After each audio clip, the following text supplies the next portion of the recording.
तारामाऊली सामाजिक सेवा संस्था न्यू गावदेवी भाजी मार्केट आयोजित जनकल्याणार्थ सार्वजनिक सहस्त्रचंडी हवनात्मक नवकुंडीय महायज्ञाचं आयोजन कोपरीतील तुकाराम मैदान येथे दरवर्षीप्रमाणे यंदाही करण्यात आलेलं आहे।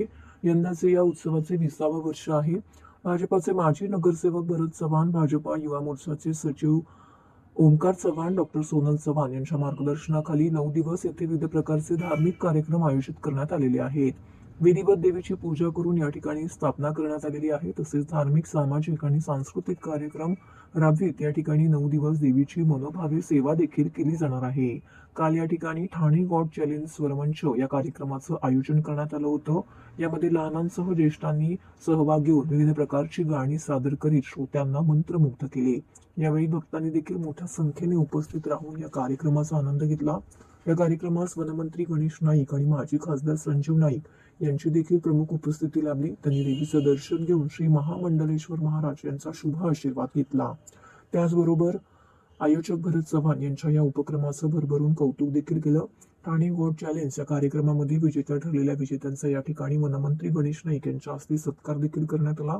तसेच स्त्री आणि पुरुषांचा आवाज काढून गायन करणाऱ्या चंद्रा सुब्रमण्यम यांचा देखील पालकमंत्री गणेश नाईक यांच्या शुभ हस्ते विशेष सत्कार करण्यात आला।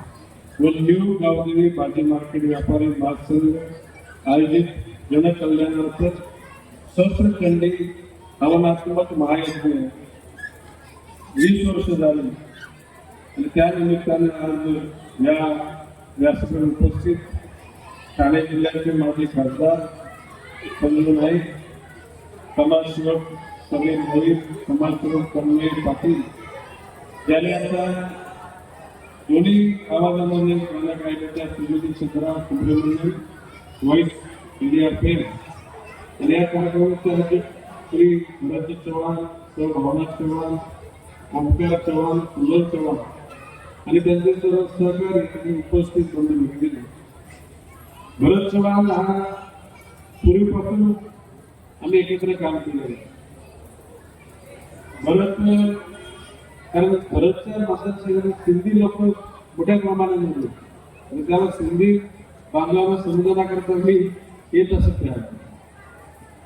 एकूणच सिंधी असं नाही, भरत धर्माच्या पलीकडे, भाषेच्या पलीकडे, जातीच्या पलीकडे, वर्ण वर्गाच्या पलीकडे जाऊन माणुसकी धर्माचा जतन करणारा एक कार्यक्रम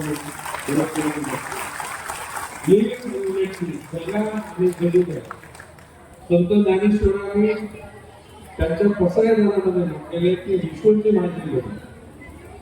ज्यावर आपल्याच राज्यामध्ये त्यांचं भव्य तेच निर्माण करते विशेषवर जर जगामध्ये सर्व लोकांना आपल्याशी मानतात तर जो राष्ट्रावर प्रेम करतो, जो माणुसकी धर्मावर प्रेम करतो असा प्रत्येक माणूस आपला भाऊ बंधू आहे असं आपण समजलं पाहिजे।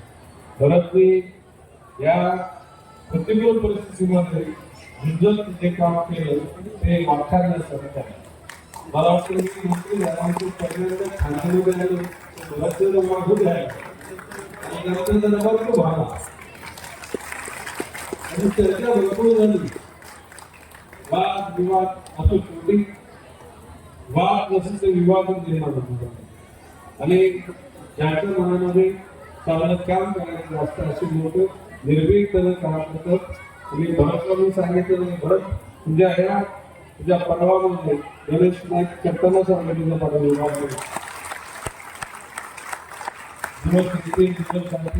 चांगले काम करण्याचं नाव आहे आणि भरत चव्हाणच्या माध्यमातून जो ठाण्यामध्ये समाज जीवनाचा हा प्रवाह गतिमान शक्तिमान होईल असा विश्वास व्यक्त करतो।